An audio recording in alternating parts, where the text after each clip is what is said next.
जी हाँ, नमस्कार। हमारे यूट्यूब चैनल पर आप सभी का स्वागत है। जैसे कि बताया, एमटीएस का एग्ज़ाम 24 तारीख को होने वाला है। डिस्क्रिप्टिव समय बहुत कम है, तो इस कम समय में आपकी तैयारी हम करा रहे हैं। तो आज की इस वीडियो में ले रहे हैं अनौपचारिक पत्र। अपने छोटे भाई को समय का सदुपयोग का महत्व बताते हुए पत्र लिखना है। जी हाँ दोस्तों, अनौपचारिक पत्र है, बिल्कुल आएगा आपको। अगर आप ये पत्र कर लेते हैं तो इस पत्र के आने के चांस 70% है आपकी इस एग्ज़ाम में। तो चलिए दोस्तों, हम सीधा पढ़ते हैं ये पत्र। अगर आपने मेरी पहली क्लास लगाई होगी तो उसमें मैंने बताया सबसे पहले हमें स्टार्ट करना चाहिए औपचारिक हो या अनौपचारिक हो, इन्हीं तीनों लाइनों से। परीक्षा भवन, क ख ग, दिनांक 24 नवंबर 2019। ये तीन लाइनें तो मन में बसा ही लीजिए कि जाते ही औपचारिक या अनौपचारिक, ये तीन लाइनें तो हमें लिखनी ही लिखनी है।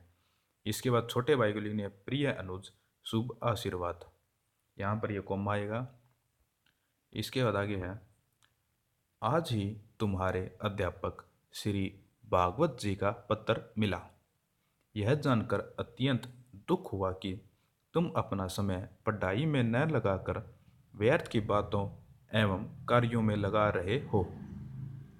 दोस्तों, मात्रा का विशेषकर ध्यान रखना है, और जितने भी आप चिन्ह लगाए, विस्मयादि बोधक लगाएं, कोमा लगाएं, पूर्णविराम लगाएं, इनका तो और भी ज़्यादा ध्यान रखना है। प्रिय भाई, कोमा, समय एक अमूल्य वस्तु है। संसार में हर वस्तु दोबारा प्राप्त की जा सकती है, पर बीता हुआ समय नहीं। जो व्यक्ति समय के महत्व को नहीं पहचानता, उसे जीवन में असफलताओं का सामना करना पड़ता है। समय किसी की प्रतीक्षा नहीं करता। जो विद्यार्थी समय का उपयोग सही ढंग से करता है, वही जीवन में उन्नति करता है। अतः समय के मूल्य को पहचानो और नियमित ढंग से अपनी पढ़ाई करो। यदि तुमने समय का सदुपयोग करना सीख लिया तो जीवन में कुछ भी कर पाना असंभव नहीं होगा। मुझे आशा है कि तुम समय के महत्व को पहचान कर अच्छी संगति में रहोगे और अपने अध्यापकों के निर्देशों का सख्ती से पालन करते हुए अपना भविष्य उज्जवल बनाने का प्रयत्न करोगे। ये लाइन यहाँ पर नहीं है, ये ऐसे ही लिखी हुई है। तो दोस्तों, ये हमने लेटर अपने छोटे भाई को समय का महत्व बताते हुए किया।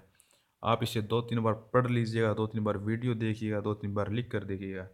मैं गारंटी लेता हूँ इस तरह का नहीं तो इससे रिलेटेड एग्जाम में 70% चांसेस है। अनौपचारिक पत्र तो आएगा, ये हमें पता है। पत्र तो दो ही हैं, औपचारिक और अनौपचारिक।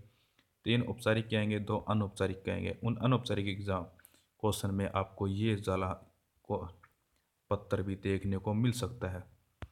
आखिर में तुम्हारा अग्रज अभ्यास है। अब कुछ विशेष ध्यान देने वाली बातें दोस्तों, जैसे कि मैंने कहा यहाँ परीक्षा भवन, अगर यहाँ पर दिया होता कि आप नई दिल्ली मुखर्जी नगर नई दिल्ली निवासी हो, तो हम यहाँ लिखते नई दिल्ली मुखर्जी नगर, दिनांक सेम रहती।